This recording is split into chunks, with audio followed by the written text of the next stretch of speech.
Good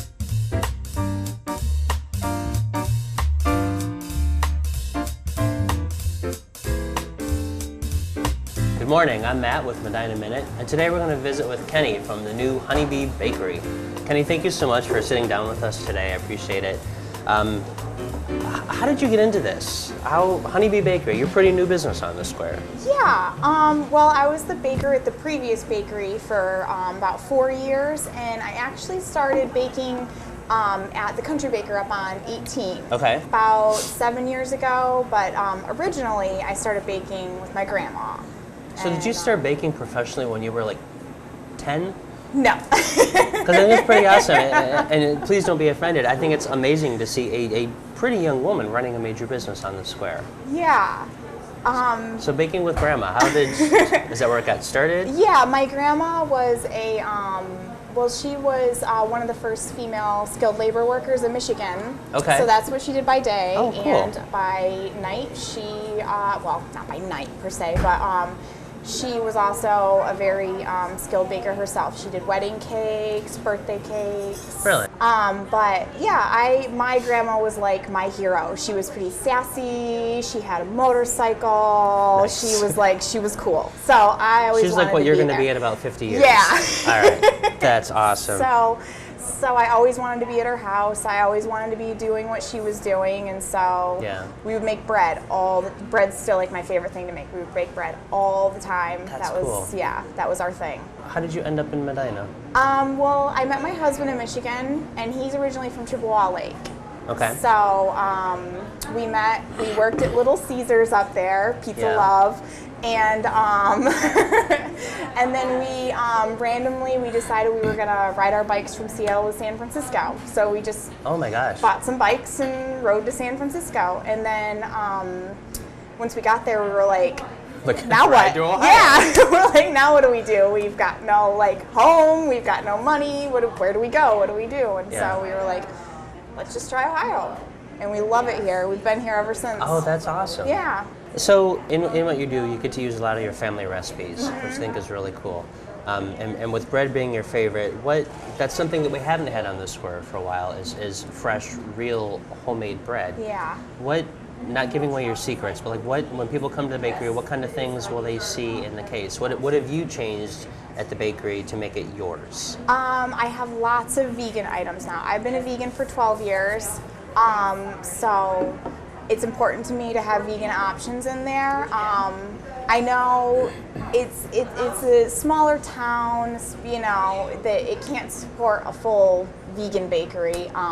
But that's okay because I like the other recipes. And I offer some gluten-free too because I understand, different food, wants and needs. Unfortunately, I can't certify it as gluten-free, but it's because we have gluten in our kitchen. Okay. But it's nice to have that option for people who kind of like to do the paleo or, like the, just keep kind of wheat out of their diets. Yeah. So with vegan, I'm not sure I totally know what that means. Yeah.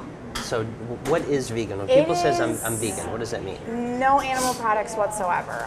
No honey, no dairy, no eggs. I don't wear wool, no leather. In your food, you don't have anything that comes from an animal. No whey, casein, anything like that. Okay. So then, as a baker, that has to be kind of a challenge, I would think, to bake with no animal products. When I first became a vegan, it was very difficult. This makes me feel old, but back when I started being a vegan, there weren't as many options. That's true. That's true. And I was from a very teeny town where there was even less options. Around here, we've got, just down the road in Fairlawn, you've got, mustard seed, and you can go to Cleveland, you can go to Trader Joe's. There's so many more options around here. That I can get my ingredients. They're not hard to get my hands on. Even some of my suppliers carry vegan items now. Like I can get my vegan chocolate chips through my suppliers. So that's really cool that they're coming around, And I agree with you. We're a smaller mid-sized town, so maybe the town couldn't support a full vegan bakery. When people eat something that's vegan that you've baked, can they tell a difference? Or if you wouldn't tell them, would they know? No, and I don't say this out of preferential. I say it because people come in and tell me it all the time. They tell me I gave my mom some of your vegan cookies. She didn't even know, you know, like Yeah. that sort of thing. Or the bread just so happens to be vegan. Okay. We do like an authentic French artisan style, which all you need to make bread: flour, salt, water, yeast. Okay, that's it. Turns out it's vegan. So Oh, yeah, okay, So okay. you know, that's like what I love to call like accidental vegan things, you know? Yeah. Like Oreos, accidentally vegan, like that sort of thing. So that's cool too. Seriously? Yeah. Well, so it's interesting. I mean, I've seen your face around town, you know, and to me, you were that girl in the back doing the flowery stuff. But there's a whole other side of you that I got to know a little bit more last summer. Is you're an amazing artist. Thank you. I mean, amazing penmanship, and my writing quite bluntly sucks. You know, so I see the beautiful line and the designs that you do. How does that side of you play into your business? Well, the whole reason I kind of started getting into baking professionally is the owner of the Country Baker called me up and she said, I think you'd be good at this. I think you'd be good at cake decorating. You're crafty, you're artistic. Okay. And I thought, that is great. I could actually make money off of being artistic. Yeah. You know, all my Which life I isn't tell my always mom, easy. oh, I want to grow up to be an artist, but what are you gonna, you know, like it's hard. You can't. Sure. It's really hard. So I was able to be artsy and still Interesting. make a little money off of it. Yeah. So, and then that just kind of, you know, spiraled and grew. So cake decorating and I mean around here now that I own this place, I can really go, like I designed our logo, and you know, get to paint stuff and hang it on the walls and all that kind of fun stuff. So do you think once you kind of hit your steadiness with having the new business and everything, is that something that you really want to get back to and focus on? I think so. I think Okay. I will. Once everything kind of like smooths out and I can kind of, because you know I get in here at like 2:30, so Yeah. then I can be out of here and kind of have a little time to still draw a little bit here and there. That'll be fun. That'll be good. So you were country baker, then the bakery shop, now owner and head baker, awesome boss lady at Honeybee. You have the inside scoop here on the taste of Medina. Not the event, but literally the taste. So, if this town had a cookie, what's the favorite cookie? What do you sell the most of? Well, I would say my favorite cookie is the cowboy cookie, and I think that is becoming our most popular. What the heck is a cowboy cookie? Before it was hand-down chocolate chip, but now cowboy cookies like taking the lead. You building it up there? Yes. Okay. I'm like forcing it on people because I love it. It is oats, coconut, nuts, and chocolate chips. Are there trends in flavors? There are. Okay. Yeah, there definitely are. Lavender is, basil is big right now. Basil in your baked goods. Okay. Some more savory type things? Yeah, and I have vegan whole wheat rosemary chocolate chip cookies in the case right now. Wow, I'm gonna get one of those. I know, and I almost thought like Wow. after I made it, I was like, I should have sprinkled some coarse salt on top of that too, because I love sweet and That too. salty. Okay. Oh my gosh. So you're not originally from Medina. Moved here for love and family Yes, stuff. yeah. What kind of, we're gonna call you an outsider, not that we don't love you and everything. I know. So as an outsider, what is quintessential Medina to you? You know, when you have a very public business, so you get a lot of people coming through and you get to interact with the public. When someone says they're from out of town, what are those things that you say, oh, well, you got to go check this out, or you got to see this, you got to try this? Yeah, I usually send them all over the square because Okay. it's the best. It really is. You True. have everything. You know, you can send them whenever they want breakfast. You can send them over to Marie's. You can send them Yeah. over to Eli's. And then, you know, someone wants a burger. You tell them, oh, PJ Marley's has an awesome burger, and Main Street, and they have vegan options, Yeah, which true, I'm always, true. because, you know, a lot of time people from out of town are vegetarian and vegan too. So there's so many great options as far as that goes. And then Castle Noel's down the way. You got to send everyone there. 'Cause Absolutely. That's super cool. Is there a certain building in the historic district that really captures your eye, or one that you love in particular? The Firehouse.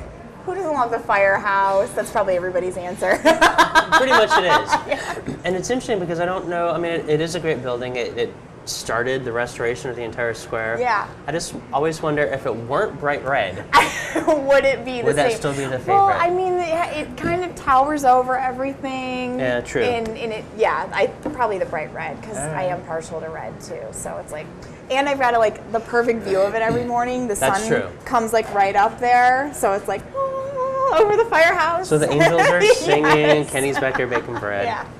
It's cool that you've gotten to travel. It sounds like quite a lot. Mm-hmm. What's your favorite place where you've visited? There is a place in Northern California that after we left there, I told my husband, I was like, this is where I want my ashes spread. It's called Patrick's Point. That's probably been my favorite place. Point. What is it? A town or like a park? It's it's a campground. Okay. Yeah, we camped the whole way down. We had all of our equipment on our bikes, our tents and our sleeping bags and everything, and just took off. Is that something that you see maybe growing around the Medina area? I do. I see it all the time. I love it when I look out and I see the bikes loaded up with their panniers on the side of the bags. Okay. Because I know someone's going somewhere. Sure. And I'm jealous. If you could change one thing about Medina or the score, or add one thing, and again, I'm kind of fascinated with your perspective. Even though you've been working here a long time, you have a totally different view than a lot of the people that we get to interact with. What's your thought of where you'd like to see the town go, or something that we need? I think it's definitely going in the right direction. I mean, all of the spaces are filled, just having open-minded business owners, striving for that goal. I definitely would like to see some nano breweries in the area. That would be cool. I would too. My husband brews, so we definitely love that. And that's not necessarily a cultural thing, but I think it's definitely, I don't even know if hipster is still used anymore, but hipster kind of generally defines that more original, diverse, willing to try new things, experimental crowd. So real quick, I'm just curious, obviously there's a new logo, new name, new color scheme, but there's also a new vibe, quite literally, in the space. Yeah. Tell me a little bit how and why, all this cool, funky stuff. It's kind of, when we were buying this place, I know, I'm going to be here. I'm going to be living here. This is going to be my home away from home. Mm-hmm. I'm going to decorate it like my house. Oh, okay. Wow, all right. Yep. So that's how my house is decorated. A lot of vintage furniture. Yeah. That sort of so thing. Vintage, mid-century-ish. Yeah. So when we were looking for furniture, we went straight to the antique mall cool. and found our tables and chairs, Yeah. and then our comfy chairs. We That's found those cool. at the Restore, actually. Nice, that's a great place. I love it. I wish Yeah. it were open every day of the I week, but I know. know. It's volunteer run. I understand. And so then I just got to paint the stuff for the walls, and like I said, it's my second home. Okay, I didn't realize that you had that passion. What then, so for that time period, do you collect anything of that time period, or just kind of eclectic? Just a lot of eclectic. Mismatch is like my favorite. Okay. When we did our wedding, that's how we did our wedding too. It was all mismatch, all vintage. We went out and we bought all of the plates at antique stores. Mm-hmm. They were all mismatched. All of our tablecloths, my mom made them from old sheets, and cool. Yeah. So nothing really has to match. There's not any one thing per se that I like. Sure. Okay. Just kind of like when I see it, I know. Yeah. So I get that. I guess my style is kind of the same way, and I guess my theory is if nothing matches, then nothing looks out of place. Yeah, exactly. You fit it in there. That's awesome. Kenny, thank you so much for your time today. It's been really cool learning more about you and the bakery. I wish you the best of luck. Thank you so much. So chocolate chip rosemary. Chocolate chip rosemary. Totally getting one of those. Even better.